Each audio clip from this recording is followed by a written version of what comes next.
नमस्कार, मेरा नाम ज्ञानेश्वर है और आपने देखना शुरू किया है लाइव फुटेज। मेरे साथ रोज की तरह दिल्ली से जुड़ रहे हैं देश के जाने माने सीनियर जर्नलिस्ट अजीत द्विवेदी जी। अजीत जी, आज बिहार विधानसभा में तेजस्वी यादव पुराने रूप में दिखे और बहुत ही तीखा भाषण किया। सरकार की नीयत पर हमला बोला और कहा छोड़ने वाले नहीं है, हमारा वक्त भी आएगा। और नीतीश कुमार के सामने, सम्राट चौधरी के सामने दो टूक कहा, आपकी नीति में खोट है और आपकी नीयत में सिर्फ कुर्सी है। आप कहते हैं विकास बहुत हुआ है। नीतीश कुमार जी को संबोधित करते हुए तेजस्वी ने कहा कि अरे साहब, अगर काम जमीन पर होता तो बिहार के स्टेशनों पर इतनी भीड़ नहीं थी। बात भी सही है। कानून व्यवस्था पर तंज कसा। वह कह रहे हैं कि आज बिहार में गोलियों की आवाज लोरी बन गई है। सरकार कहती है सुशासन है। ये कैसा सुशासन है जहां अपराधियों को पुलिस का डर नहीं है, दुष्कर्म की घटनाएं बढ़ रही हैं। उन्होंने वह पुराना शेर भी दोहराया, तमाशा देखने वालों को क्या मालूम कि दर्द क्या है। हमें मालूम है, तेजस्वी यादव को मालूम है, इस पर सवाल उठेंगे, चर्चा भी होगी। हमें मालूम है हमने किस हाल में वतन बिहार को पाला है। तो तेजस्वी यादव का यह टोन और साथ में यह तंज भी कि तालाब खुद को समंदर समझ बैठे हैं। मंजूर नहीं था, तेजस्वी यादव अपने बारे में कह रहे हैं, मंजूर नहीं था भाजपाइयों की शर्तों पर सुल्तान बनना। अभी आपका समय है, हमारा दौर आएगा, सही वक्त पर करवा देंगे हदों का एहसास, कुछ तालाब खुद को समंदर समझ बैठे हैं। देखिए, उन्होंने इसके साथ ही फिर से बिहार चुनाव की ईमानदारी पर उन्होंने सवाल पैदा किए और कहा कि लोग हार गया और तंत्र जीत गया। तो इसकी बात तो करेंगे ही कि तेजस्वी यादव आज सदन में गरजे हैं। सड़क पर कब उतरेंगे यह सवाल है, लेकिन देश में विपक्ष को लड़ना होता है भाजपा से, और भाजपा से लड़ाई कैसे लड़ी जाती है यह नजीर पेश किया है ममता बनर्जी कि भाजपा जहां मर्जी जीत जा रही है, लेकिन बंगाल में किस तरीके का मुकाबला होता है यह सबको देखने को मिल रहा है। ममता बनर्जी ने वह नजीर पेश की कि हम सड़क से सदन तक नहीं, हम अदालत तक स्वयं लड़ेंगे। जब उनके पास कपिल सिब्बल जैसे लोग वकील थे, फिर भी जब दिल्ली में वह पहुंची, लोगों ने उनकी बातें नहीं सुनी, चुनाव आयोग ने उनकी बातें नहीं सुनी, मीडिया ने उनको तवज्जो नहीं दी, तो फिर ममता बनर्जी ने अदालत से अनुमति मांगी और बंगाल की पैरवी करने के लिए खुद खड़ी हुई। यह उदाहरण है कैसे लड़ा जाता है भाजपा से। पता नहीं यह बात तेजस्वी यादव कैसे भूल जाते हैं। तेजस्वी यादव यदि भूले न होते, यदि ममता बनर्जी से सीखे होते, तो शायद बिहार के चुनाव की तस्वीर भी कुछ और होती। तो ममता बनर्जी का लड़ाका तेवर और तेजस्वी यादव का आज का भाषण, सड़क पर कब उतरेंगे पता नहीं। इसी बीच खबर आ रही है जनसुराज सुप्रीम कोर्ट पहुंच गया है चुनाव को चुनौती देने। खैर, आज तेजस्वी यादव पर ही और ममता बनर्जी के तेवर पर हम लोग आगे की बातें करते हैं। जी, आगे आपकी टिप्पणी। देखिए ज्ञानेश्वर जी, इसमें 3-4 बातें हैं। एक तो जो बातें बिहार को लेकर के नेता प्रतिपक्ष तेजस्वी यादव ने उठाई हैं, वो बात है जिस पर हम लोग एकदम ऑब्जेक्टिव रूप से चर्चा करेंगे कि जो उन्होंने मुद्दे उठाए हैं वो कितने सही हैं, कितने गलत हैं और उसकी क्या वास्तविक स्थिति है। एक दूसरा जो उनका टोन एंड टेनर जिसको बोलते हैं, जो तेवर था, जो उनकी देह भंगिमा थी, जो उनकी भाव भंगिमा थी, और उस पर, और एक तीसरी बात जो उन्होंने ये दो तीन सस्ती सस्ती शायरी जो आजकल सोशल मीडिया में बहुत चलता है वो की है। और फिर उसके बाद लड़ाई जो ममता बनर्जी की लड़ाई है, और ममता बनर्जी बनाम अपोजिशन के दूसरे नेताओं का जो फर्क है, उस पर हम लोग चर्चा करेंगे। सबसे पहले ऑब्जेक्टिव बात है, जो भाषण की बात है, जो बजट के बाद उनका भाषण हुआ है। तो अब अब उन्होंने ये बजट पर चर्चा शुरू हो गई है, उसका भाषण था या अभिभाषण को लेकर के था, ये अब एक भाषण था उनका। बिल्कुल ज्ञानेश्वर जी, उन्होंने जितनी बातें उठाई हैं उनसे 1% ज्यादा सहमत हैं हम, 101% सहमत हैं। बिल्कुल हम लोग चर्चा कर चुके हैं बजट पर। जो तेजस्वी यादव ने कहा है, हम 100% सहमत हैं। उनसे बहुत पहले, कई दिन पहले हम लोगों ने ये बात उठाई कि बिहार सबसे पिछड़ा क्यों है, प्रति व्यक्ति आय में बिहार सबसे पीछे क्यों है, जब आपने बिल्कुल विकास किया है तो वो विकास धरातल पर दिखता क्यों नहीं है। ये जी तमाम बातें हम लोग उठा चुके हैं, हम लोग चर्चा कर चुके हैं। हो सकता है उन्होंने, उनकी टीम ने ये इसको देखा हो और उससे कुछ उनको क्लू मिला हो। ये हम्म, बात 100% सही है। जी लेकिन वही बात हम फिर बार बार, कई बातों में हम घूम फिर करके प्रशांत किशोर तक पहुंचते हैं। उनसे पूछा था एक पत्रकार ने कि भाई एक समय था 5,000 था प्रति व्यक्ति आय बिहार की हम्म, में, और आज 66,000 है या 76,000 है। तो उन्होंने हम्म, कहा कि इससे कोई फर्क नहीं पड़ता है कि आंकड़े नंबर्स कितने पहुंच गए। जब हम्म, 5,000 था तब भी हम लोग देश में सबसे निचले पायदान पर थे प्रति व्यक्ति आय में, और आज 76,000 है तब भी हम लोग सबसे निचले पायदान पर है। बिल्कुल तो ये असलियत है ना। इस जी असलियत को क्यों नहीं, पता नहीं क्यों नहीं स्वीकार कर रहे हैं नीतीश कुमार भी या जेडीयू और भारतीय जनता पार्टी के लोग, की आपकी जी तमाम कोशिशें बिहार को कहीं नहीं ले जा रही।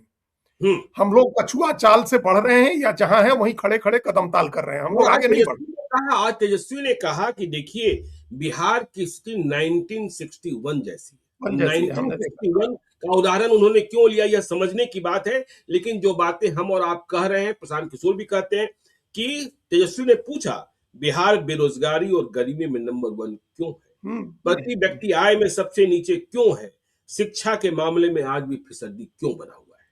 सवाल तो वाजिब है जी। हाँ, हाँ, वही कहा ना कि हर जी बात से जो मुद्दे उन्होंने उठाए हैं बिहार की आर्थिक स्थिति को लेकर के, बिहार की सामाजिक स्थिति को लेकर के, हमने कहा कि 1% ज़्यादा सहमत हैं। ये बिल्कुल हम सब लोग चाहते हैं कि बिहार की तस्वीर बदले। नीतीश कुमार की कोशिशों पर भी हमको कोई संदेह नहीं है। हम्म लेकिन कोशिशों से कुछ हासिल तो नहीं हो रहा है। हम्म अब हम सबसे पीछे-पीछे चल रहे थे, आज भी सबसे पीछे-पीछे चल रहे हैं, तो इससे कितने दिन तक काम चलेगा? वो नहीं चल सकता है ना। बिहार के 14 करोड़ लोगों का जीवन इसे नहीं बदल सकता है। जो उस दिन बिल्कुल बजट के दिन भी हम लोग कह रहे थे कि आपने जो बजट पेश किया है उसका मतलब ये है कि दाल-रोटी चल जाएगी लोगों की। जैसे जैसे व्यक्ति के निजी निजी आय व्यय में होता है कि दाल-रोटी चल हुँ, रही है, उस तरह बिल्कुल, से इसी बिहार तरह की से दाल-रोटी जी, चल रही है। जी, बिहार की जी, दाल-रोटी चल रही है, मतलब जी, जैसे-तैसे कट रही है। आप लोगों के वेतन भत्ते, पेंशन दे देंगे और सरकार चला लेंगे, जैसे-तैसे होगा, राज-काज चल जाएगा। लेकिन इससे बिहार की तस्वीर नहीं बदलेगी। ये बिल्कुल सही बात उन्होंने उठाई, और इसका कोई विजन जो है इस बजट में भी बिहार सरकार ने नहीं पेश किया है कि गरीबी उन्मूलन के लिए क्या योजना है आपके पास, पिछड़ेपन को दूर करने के लिए क्या योजना है, पलायन रोकने के लिए क्या योजना है। जो तेजस्वी यादव ने कहा वो रूपक बहुत अच्छा है कि आज बहुत अच्छा आप काम कर रहे होते तो स्टेशनों पर इतनी भीड़ नहीं होती। बिल्कुल, ये बहुत ही अच्छा रूपक है। ट्रेनें भरी हुँ, भरी रहती हैं, बिहार से बाहर जाने वाली ट्रेनें, लोग मजदूरी करने के लिए जा रहे होते हैं। ये बहुत ही वाजिब बात है कि पलायन नहीं रुक रहा है, शिक्षा की स्थिति नहीं सुधर रही है, और प्रति व्यक्ति आय नहीं बढ़ रही है। हमारी जीएसडीपी जो है वो कितनी खराब है, कम है, ये सब हम लोग डिस्कशन कर चुके हैं। हुँ, हालांकि अब जब जनता दल यू बीजेपी के लोगों से पूछिएगा तो वो कहेंगे कि ये पलायन नहीं, प्रवासन है। हुँ, तो पलायन और प्रवासन में एक फ़र्क होता है, ठीक है, वो हम सब लोग बिल्कुल, जानते हैं कि लोग जी, भय से नहीं जा रहे हैं छोड़ करके। जो 90 के दशक में हुआ वो पलायन था। लोग हुँ, भय से जा रहे थे, अपनी संपत्ति पूँजी बचाने के लिए बिहार छोड़ करके जा रहे थे, लोग अपनी जान बचाने के लिए बिहार छोड़ करके जा रहे थे। आज उसके लिए नहीं जा रहे हैं, लेकिन बेहतर अवसर के लिए तो जा रहे हैं। और बेहतर अवसर क्या है? कोई ऐसा नहीं कि साइंटिस्ट बनने और इंजीनियर बनने ही सिर्फ जा रहे हैं। बेहतर अवसर का मतलब 10,000, 12,000, 15,000 रुपए की नौकरी के लिए जा रहे हैं लोग। ये भी बिहार में नहीं मिल रहा है। तो ये निश्चित रूप से बड़ा सवाल है, और नेता प्रतिपक्ष ने उठाया है। इस बात के लिए लोगों को ध्यान देना चाहिए। और हम बार बार कहते हैं, आपके साथ भी बातचीत में हमने कई बार कहा है कि लोग जब चुनते हैं, नागरिक जब चुनते हैं, तो सिर्फ सरकार नहीं चुनते हैं, वो बिल्कुल, अपोजिशन भी चुनते हैं, जी, जनता विपक्ष भी चुनती है। तो हुँ, जनता ने विपक्ष चुना है, ये चुना हुआ विपक्ष है जिसको 38% वोट दिया है। सीटों की बात छोड़ दीजिए, 100 में से 38 लोगों ने वोट दिया उस अलायंस को, जिस अलायंस को लीड कर रहे हैं तेजस्वी यादव। तो वो जो वोट है उनका, वो उनको एक ताकत देता है कि वो ये सवाल उठाएं, बिहार के जनता के हक की बात उठाएं। उन्होंने बहुत अच्छे तरीके से उठाई है, बात तथ्यात्मक तरीके से उठाई है। लेकिन हुँ, अब यहीं पर आ रही है जो दूसरी बात है, मतलब हमने पहले कहा, उन सब बातों पर बाद में जाएंगे। जी, यहाँ रास्ते में जो सबसे बड़ी बाधा आती है, वो तेजस्वी यादव के अपने साख की बाधा आ जाती है, राष्ट्रीय जनता दल के अपने साख की बाधा आ जाती है। जो बिल्कुल। क्रेडिट का संकट है, क्रेडिट का क्राइसिस है, वो आ जाता है। जी, लेकिन उन्होंने शेर पढ़ा, तमाशा देखने वालों को क्या मालूम कि वही। दर्द क्या है, हमें मालूम है हमने किस हाल में वतन बिहार को पाला है। जी। हाँ, तो वो थे कि जिस समय उनके पिताजी बिहार को पाल रहे थे, उस समय तो खुद ही इनको भी पाल रहे थे, तो खुद ही बच्चे जी, थे, इनको भी पाल बिल्कुल। रहे थे इनके माता-पिता और अपने तरीके से बिहार को भी पाल रहे थे। हुँ, तो ये शेर कोई बहुत मौजू शेर नहीं है। एक होता है ना कि आप मौके पर कोई शेर कहें जो उस हालात के मौजू हो। तो हुँ, जब आप कहते हैं कि आपने मतलब दर्द हम इन अभी के लोगों को नहीं पता है, आपको पता है, आपने पाला है, तो एक तो फिजिकल सेंस में अगर कहें जो तो वो सही नहीं है। आप तो थे ही नहीं उस समय पालने के लिए। जी, लेकिन हुँ, आरजेडी ने के बारे में भी अगर आप कह रहे हैं, तो फिर ये सवाल उठेगा कि आपने कैसे पाला? आप हुँ, जिस आप जो कह रहे हैं ना, वो सब डाइल्यूट हो जाएगा। उस सब की क्रेडिबिलिटी ज़ीरो हो जाएगी। क्योंकि बिल्कुल। उस समय तो हालात इससे बहुत ही खराब थे। हुँ, अभी के जो हालात हैं उससे तो बहुत खराब आर्थिक स्थिति थी। आज तो कम जी, से कम ये कहने की स्थिति में है जेडीयू बीजेपी के लोग कि प्रवास हो रहा है। हुँ, प्रवासी होकर प्रवासन हो रहा है, हुँ, इमिग्रेशन हो रहा है, जो इसके लोग भाग नहीं रहे, पलायन नहीं हो रहा है। बिल्कुल। आपके समय तो पलायन हो रहा था जब राष्ट्रीय जनता दल का या शासन था या उसके पहले जब जनता दल का था और लालू यादव मुख्यमंत्री थे, बाद में राबड़ी देवी मुख्यमंत्री बनी, तब तो लोग अपनी अपनी जान, अपनी संपत्ति बचाने के लिए बिहार छोड़ करके भाग रहे थे। काम बंद करके बिहार से भाग रहे थे। और हुँ, शिक्षा की स्थिति जो बिगड़ी, आज जो स्थिति है, जो एक बात हमेशा हम लोग कहते हैं कि आप अगर पढ़ाई-लिखाई की व्यवस्था अच्छी कर दीजिए, तो बिहार की किस्मत बदल जाएगी, क्योंकि बिहार ज्ञान का प्रदेश रहा है। और जी, आने वाले दिनों में ज्ञान की इकोनॉमी होने वाली है, तो उसमें ज्ञान सबसे ज़रूरी है। और शिक्षा की व्यवस्था किसने खराब की? हम ग्रेजुएशन के थर्ड पार्ट में थे ज्ञानेश्वर जी, जब किताब रख के लिखने की शुरुआत हुई थी। बिल्कुल। उसके पहले हम लोग मुज़फ्फरपुर के एग्ज़ामिनेशन सेंटर में एग्ज़ाम देते थे और जो पत्ता नहीं हिलने वाली बात होती है, वो पत्ता नहीं हिलता था। आप घूम करके हुँ, पीछे नहीं देख सकते थे। जी, आप सामने वाले से एक की तरफ इशारा नहीं कर सकते थे। ऐसे इन्वायरमेंट में हम लोगों ने परीक्षा दिया और अगले ही साल 91 में ही या 90 91 में ही हम लोगों ने देखा कि किताब रख करके, क्लास रूम बंद करके या घर ले जाकर के कॉपी लिख करके लाने की व्यवस्था कर दी गई। ये लालू यादव के राज में हुआ। तो ये बिल्कुल, जी, क्या यही पाला आपने? ये आपका पालने-पोसने का तरीका था। हुँ, आपने जहर डाला। आपने सामाजिक स्तर पर जहर डाला, आपने शिक्षा की व्यवस्था का पॉल्यूशन किया, आपने स्वास्थ्य की व्यवस्था को पॉल्यूटेड किया, आपने सारे अस्पताल उस समय हम 91 तक ज्ञानेश्वर जी, हमारे घर के तमाम जो बच्चे, हमारी दूसरी पीढ़ी के बच्चे पैदा हुए, हमारे बाद की पीढ़ी के, उन सबका जन्म सरकारी अस्पतालों में हुआ। हुँ, लेकिन जी, क्या हुआ उसके बाद 90-91 के बाद? सारे सरकारी सरकारी अस्पतालों में कुत्ते घूमने लगे और कहीं जनरेटर नहीं बिल्कुल, चल रहा है, कहीं डॉक्टर नहीं है, कहीं कोई बैठ नहीं रहा, तो हॉस्पिटल्स की हालत आपने खराब की, स्कूलों की हालत आपने खराब की, सरकारी कार्यालयों की हालत आपने खराब की, सब खराब कर दिया। समाज को इस तरह से अगड़ा-पिछड़ा में आपने बाँटा कि लोग जान बचाने के लिए भागने लगे। कानून व्यवस्था की स्थिति ऐसी खराब हुई कि जो आज कहा जाता है, हो सकता है कि वो प्रतीक के रूप में हो या एक्ज़ैजरेट किया गया हो, लेकिन बिल्कुल, आज ये कहने का मौका है कि मुख्यमंत्री निवास में हुँ, अपराधियों को संरक्षण मिलता था। तो ये जो आपने पालने-पोसने वाली बात कही है, कोई दूसरा शेर ले आते।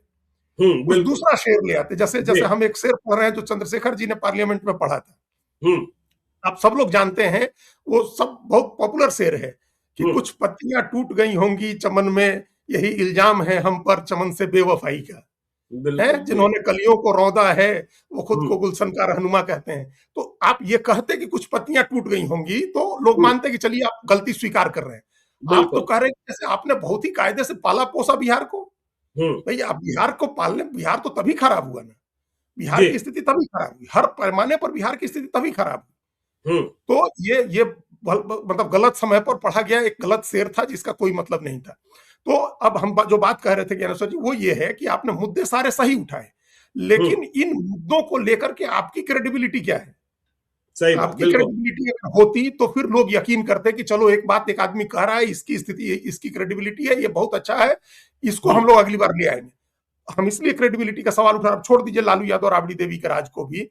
आपको पिछले चुनाव में मौका था, तो आपने क्या वैकल्पिक व्यवस्था प्रस्तुत की थी?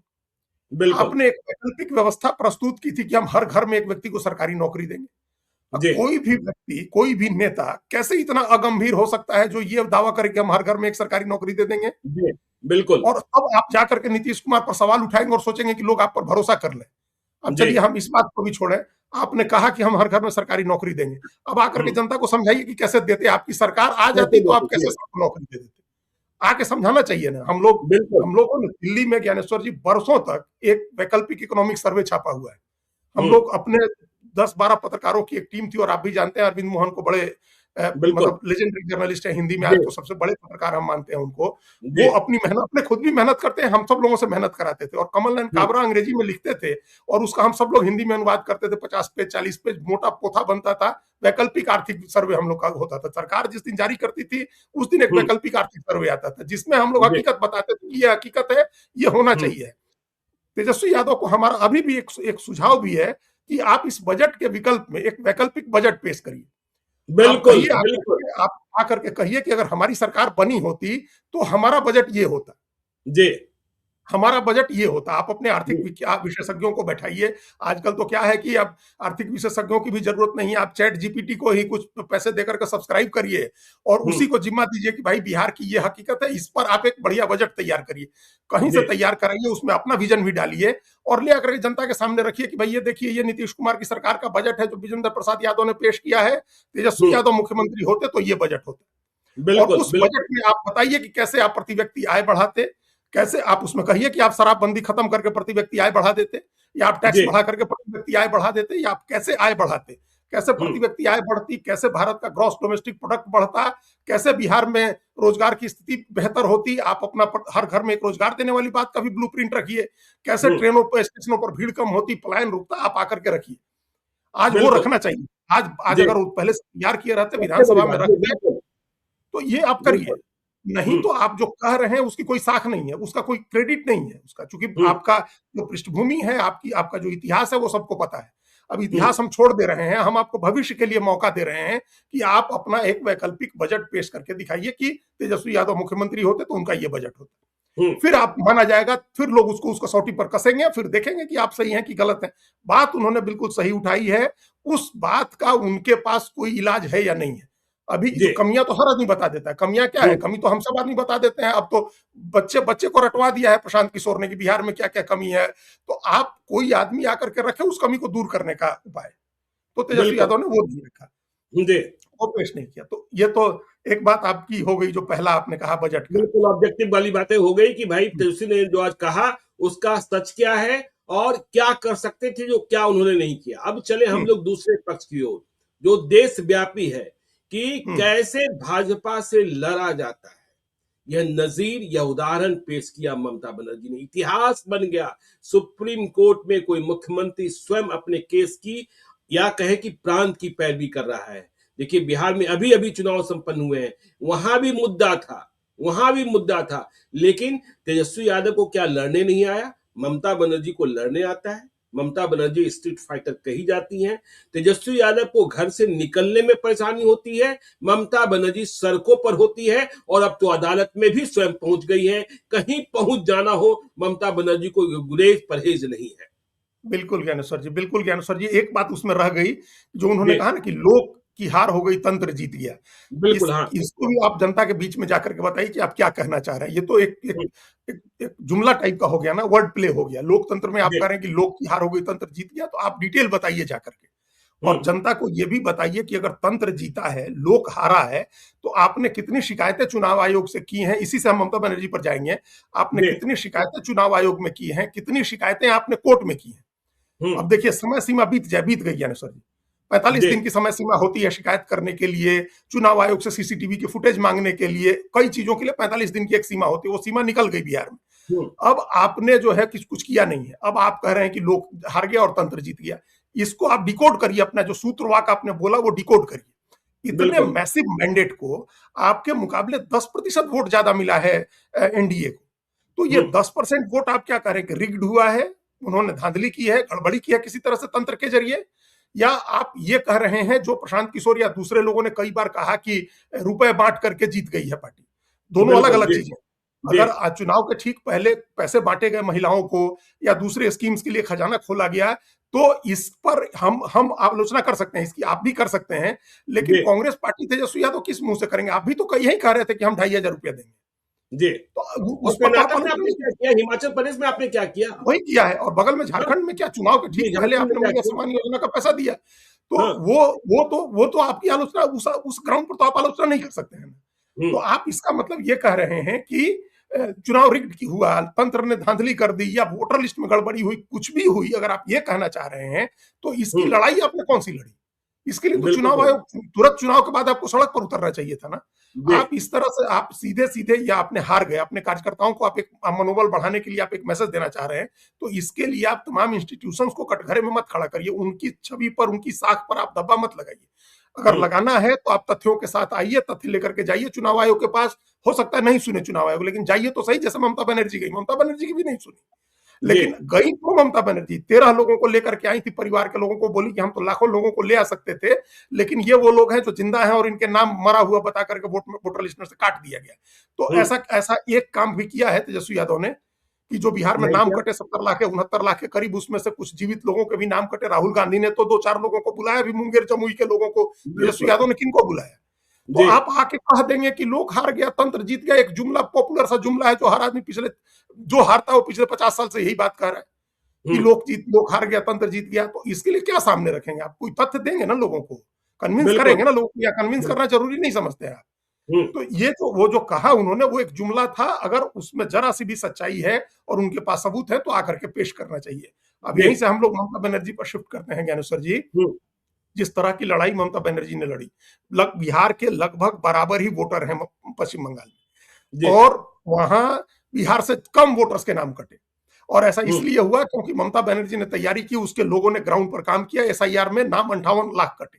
लेकिन वहां लड़ाई कैसी है देखिए, बिहार में लॉजिकल डिस्क्रिपेंसीज के केसेस थे 93 लाख, जिसकी जी। प्रेस कॉन्फ्रेंस करके पवन खेड़ा ने कहा 93 लाख डिस्क्रिपेंसीज है। तो वो हुँ, डिस्क्रिपेंसीज क्या होती हैं? नाम में स्पेलिंग में गलती होती है, या हुँ, एज उम्र में गलती है, कोई दूसरी चीजों में इस तरह की छोटी छोटी गलतियां होती हैं। तो हुँ। 93 लाख, हम सबको पता है। अब कहीं हम अजीत लिखे हुए हैं, कहीं अजीत में डबल ईटी है, कहीं आई है, कहीं एजे आई टी है, कहीं कुमार पूरा लिखा हुआ है, कहीं के आर लिखा हुआ है। मेरे ज्ञानेश्वर में वोटर हाँ, आईडी कार्ड में आज भी DNYAN है।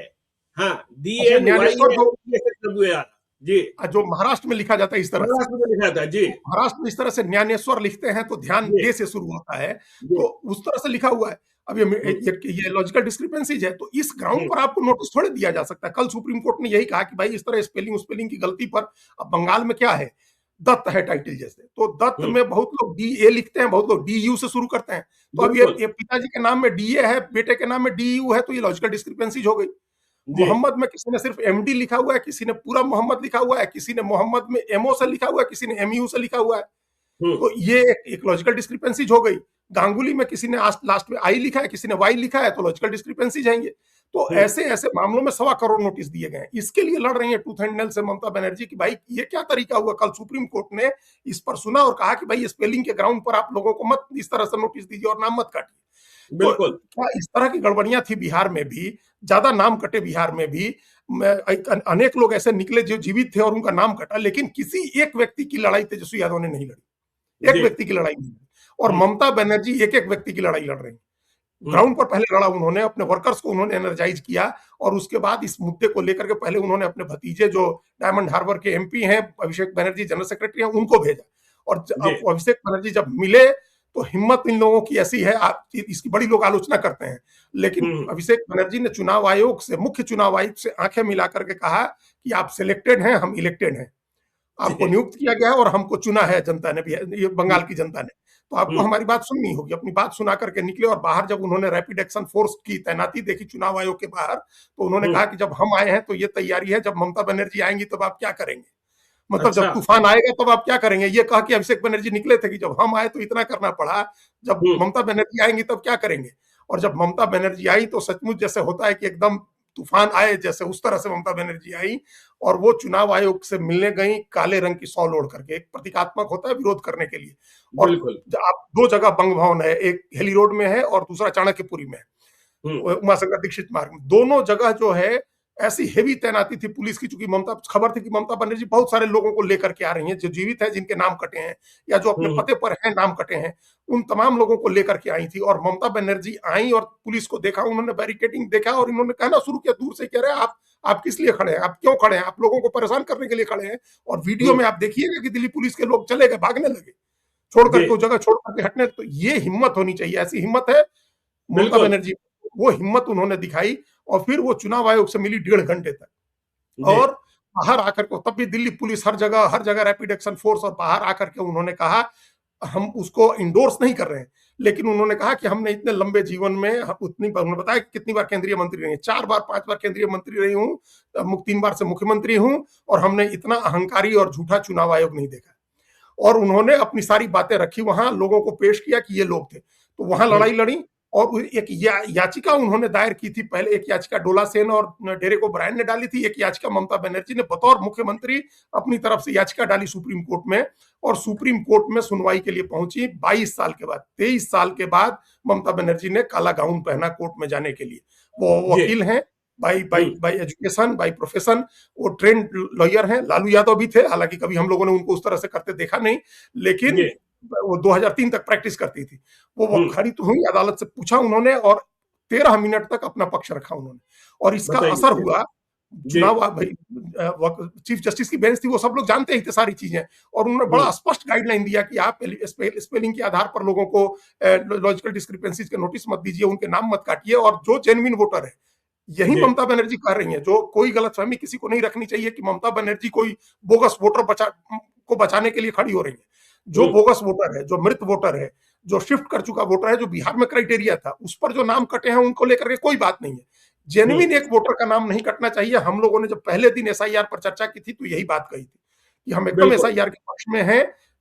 मृत मतदाताओं के नाम कटे, फर्जी वोटर्स के नाम हटे, जिनके नाम जो शिफ्ट कर गए उनके नाम हटे, लेकिन एक भी जेन्युइन वोटर का नाम नहीं हटना चाहिए। किसी को मताधिकार के, वोट देने के अधिकार से वंचित नहीं किया जाना चाहिए। तो एक बड़ी राहत उन्होंने हासिल की खड़े होकर के। तो जो अब इसमें अब पॉलिटिकल मामले पर आइए, इसके राजनीतिक पक्ष पर आइए। ममता बनर्जी को पता है कि उन्होंने अपनी क्या छवि बनाई है। 1992 से वो शेरो शायरी नहीं पढ़ती थी, कविता ऐसी लिखती हैं, कविता की कई किताबें उनकी आ गई हैं, और वो पेंटिंग करती हैं, अच्छी पेंटिंग करती हैं।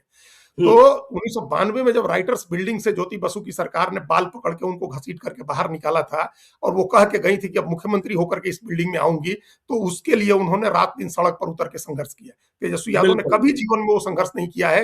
विपक्ष के अभी के किसी भी नेता ने वैसा कोई संघर्ष नहीं किया है, किसी भी नेता ने। सारे विपक्ष के जितने भी अभिनेता हैं, वो सब किसी न किसी बड़े नेता के बेटे हैं, जिनको विरासत, पार्टी, राजनीति सब विरासत में मिली है, सब थाली में परोस करके मिली हुई है। जो सबसे बुजुर्ग विपक्ष का नेता है, सबसे बुजुर्ग विपक्ष का नेता है नवीन पटनायक, वो भी बीजू पटनायक के बेटे हैं। इस अभी कोई ऐसा नेता नहीं है, शरद पवार को छोड़ दे, 85 साल के हो गए हैं अब, सब किसी न किसी बड़े नेता के बेटे हैं। ममता बनर्जी अकेली नेता है जिनके लिए अमेरिका और लंदन दोनों जगह की बड़ी मैगजीन्स ने, ज्ञानेश्वर जी, ये स्टोरी की थी और कहा था कि वो पूरे साउथ एशिया में, दक्षिण एशिया की एकमात्र नेता है जो किसी बड़े नेता की बेटी नहीं है, किसी बड़े नेता की पत्नी नहीं है, किसी बड़े नेता की प्रेमिका नहीं है, और इसके बावजूद सत्ता के शीर्ष पर पहुंची हैं, और अपने संघर्ष के दम पर पहुंची हैं। तो स्ट्रीट फाइटर की उन्होंने अपनी एक इमेज बनाई हुई है, उसी इमेज को हर चुनाव में मजबूत करती हैं। ये चुनाव से उन्होंने अपने काडर को एनर्जाइज किया है, उसमें जोश भरा है। उनका काडर समझ रहा है। 2 घटनाएं ऐसी हुई, उन्होंने ईडी का छापा पड़ा प्रतीक जैन के यहाँ, आईपैक के जो उनका चुनाव प्रबंधन देख रहे हैं, तो वहां खुद पहुंच गई, और ईडी के यहाँ से कहा जा रहा है कि काफी सारे कागज और इलेक्ट्रॉनिक वो डिवाइसेस ले गई, तब उनके खिलाफ कुछ नहीं हुआ। तो उनके काडर में मैसेज गया कि ममता बनर्जी ईडी से भी लड़ सकती है, ममता बनर्जी भारत सरकार से लड़ सकती है, ममता बनर्जी गवर्नर से लड़ सकती है, ममता बनर्जी दिल्ली पुलिस से लड़ सकती है, ममता बनर्जी सबसे लड़ सकती है, और अदालत में खड़े होकर के भी लड़ सकती है। तो इससे उनका काडर, उनकी फाइटिंग स्पिरिट, उनका जो स्ट्रीट फाइटर वाली इमेज है, ये सब चीजें मजबूत हुई है। तेजस्वी यादव ने ऐसी कोई यूएसपी अपने लिए नहीं बनाई। बिल्कुल। आपकी क्या यूएसपी है? अखिलेश यादव की यूएसपी है कि वो युवाओं को समझते हैं, विदेश से पढ़े लिखे हैं, और 5 साल का शासन था तो उन्होंने काम किया अच्छे से। राहुल गांधी की एक यूएसपी है कि साहसी है, निर्भीक है, डरते नहीं है किसी से, जो बात कहनी होती है सामने कहते हैं।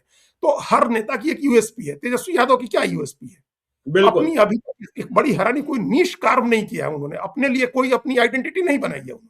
इंडिपेंडेंट आइडेंटिटी आप स्ट्रीट फाइटर की बनाइए, एक सोचने समझने वाले बौद्धिक नेता की बनाइए, आप एक बड़े आर्थिक समझदार जानकार की बनाइए, आप जेन जी और मिलेनियल यूथ को साथ लेकर के चलने वाली बनाइए। कोई तो इमेज बनानी होगा, आप किसान वाली इमेज ही बनाइए, या आपके पिताजी ने जो गाय भैंस का दूध निकालने वाला एक इमेज अपनी बनाई थी पिछड़े नेता की, आप वही इमेज बनाइए। तो आपने कोई इमेज नहीं बनाई है। तो जब कोई इमेज नहीं बनाई है, तो आपके लड़ाई की दिशा भी तय नहीं हो सकती है कि आप किस दिशा में, किस डायरेक्शन से लड़ेंगे, आपकी लाइफ वो भी नहीं तय होती है। तो वो एक बड़ी कमी है, और ये कमी ममता बनर्जी के मुकाबले इस देश के हर नेता में, हमने कहा कि हर नेता विपक्ष का जो है, चाहे एम.के. स्टालिन हो, चाहे राहुल गांधी हो, अखिलेश यादव हो, तेजस्वी यादव हो, आप नाम लेकर के दे दीजिए, वाई.एस.आर. रेड्डी हो, हर नेता किसी न किसी बड़े नेता का बेटा है। एक आध अपवाद है, चंद्रशेखर राव हैं या शरद पवार हैं। तो ये तमाम लोग जो हैं, इनके सुखबीर बादल हैं, कोई किसी में संघर्ष का मादा नहीं है। अरविंद केजरीवाल में है तो हम लोगों ने देखा है कि वो कैसे लड़ता है। तो ये उस लड़ाई का वो नहीं है, इनके भीतर न तरीका है, न वो ट्रेनिंग है, और न कोई जज्बा दिखाते हैं। तो इस मामले में हर आदमी ममता बनर्जी के पीछे है। बिल्कुल। अब खत्म करने के पहले हमने तो उस समय कहा था कि अनुसर जी, वो सस्ती शायरी है। अब ये इस तरह की शायरी जो है ना, वो बड़े कविता, शेर और शायरी, ये बड़ी अच्छी चीज है, और इससे सबसे अच्छे तरीके से आप मैसेज कन्वे करते हैं।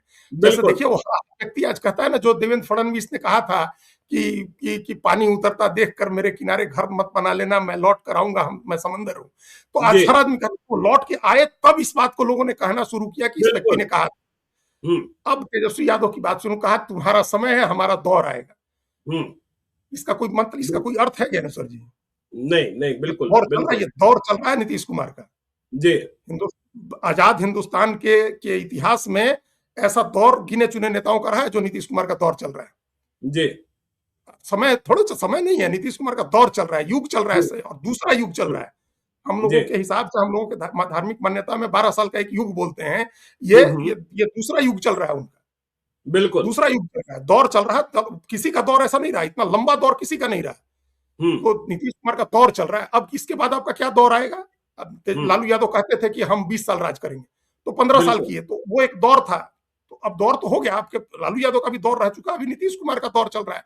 तो कुछ भी एक शायरी कहनी है सोशल मीडिया में, कहीं व्हाट्सएप फेसबुक पर से उठा करके, तो एक शायरी कर दी कि आपका समय है, हमारा दौर आएगा। तो ये दौर ही है नीतीश कुमार का। इसी तरह से उन्होंने एक शायरी पढ़ी कि अपने को तालाब समंदर समझने लगे। कौन तालाब है? पिछले 5 चुनावों में ज्ञानेश्वर जी, या 6 चुनावों में सिर्फ 2 बार आपकी पार्टी सबसे बड़ी पार्टी बनी है। जो सबसे बड़ी पार्टियां रही हैं, वो नीतीश कुमार 2 बार, नीतीश कुमार सबसे बड़ी पार्टी रहे 116-15 सीट के साथ, 243 था उसमें, अकेले दम पर बहुमत पहुंचे। तो आप क्या नीतीश कुमार को तालाब कर रहे हैं, बीजेपी को तालाब कर रहे हैं, या किसी इंडिविजुअल को टारगेट कर रहे हैं? किसी इंडिविजुअल को टारगेट कर रहे हैं तब अलग बात है, लेकिन वो सब समंदर हैं। बिहार की राजनीति की बात कर रहे हैं, राष्ट्रीय स्तर की राजनीति में तो आप भी छोटी मछली हैं और जेडीयू भी छोटी मछली है, लेकिन बिहार की राजनीति में नीतीश कुमार समंदर हैं। हर चीज के समंदर है नीतीश कुमार, समझदारी में भी, राजनीतिक सुचिता में भी, जो ईमानदारी और जो वंशवाद की जैसी राजनीति हो रही है उसके विरोध में भी, वो अपने आप में एक समंदर है नीतीश कुमार। और भारतीय जनता पार्टी तो है ही। तो आप किसको तालाब कर रहे हैं भाई? 2 ही चुनाव में आरजेडी सबसे बड़ी पार्टी बनी है ना ज्ञानेश्वर जी, इस 20 साल में। एक बार नीतीश कुमार की मदद से और एक बार चिराग पासवान की मदद से। तो अब आप दूसरी कहीं से आपने पढ़ लिया, तो आप अब फिर वो तालाब और समंदर कहने लगे। भाई आपको वोट भी कम आ रहे हैं, सीटें भी कम आ रही हैं, फिर भी दूसरे को आप तालाब कहिएगा और आप अपने को समंदर बताइएगा, हिमालय पहाड़ बताइएगा। तो उसके लायक आपका आचरण भी होना चाहिए, आपके नंबर्स भी होने चाहिए। वो नहीं है तो ये कम से कम अच्छा आदमी भाषण लिखने के लिए रख लें, जो शेरो शायरी मौके के मौजू हो वो बोले। हम लोगों ने लोकसभा में सुषमा स्वराज को शायरी करते सुना है, अटल बिहारी वाजपेयी को सुना है, मनमोहन सिंह को सुना है। जो मौका आता, चंद्रशेखर जी को सुना है, जब मौका आता था उस मौके के अनुरूप, उस मौके के मौजू शायरी होनी चाहिए। यहाँ कोई शायरी दिल नहीं कर रही है, हालात से, उनके भाषण से ऐसा लग रहा है कि रैंडम कहीं से कुछ उठा करके एक शायरी पढ़ दी, फिर एक दूसरी पढ़ दी, फिर एक तीसरी पढ़ दी। उसका वो इस तरह की सस्ती शायरियों का कोई मतलब नहीं होता। तो चलिए, बिहार में समंदर तो नीतीश कुमार है, और आज तेजस्वी यादव को लेकर हम लोगों ने मीठी बातें भी की, कड़वी बातें भी की, और तेजस्वी को एक सुझाव भी दिया कि आप पटना के बापू सभागार में ही एक समारोह आयोजित कीजिए, जिसे आप विपक्ष का बजट सत्र रखिए और बजट पेश कीजिए। बिहार की जनता को बताइए कि यदि हम मुख्यमंत्री होते तो बजट ये होता, तो नीतीश कुमार का बजट कि हमारा बजट, जनता तय करेगी भविष्य आपका होगा कि नहीं होगा। तो बिहार की चर्चा जारी रखेंगे। आप देखते रहिए लाइव सिटीज को। यदि अब तक आपने हमारे यूट्यूब चैनल लाइव सिटीज को सब्सक्राइब नहीं किया है तो जरूर कर लीजिएगा, और यदि इस वीडियो को आप फेसबुक पेज के माध्यम से पेज को लाइक कीजिएगा, हैंडल एक्स पर भी हमें फॉलो कीजिए। धन्यवाद।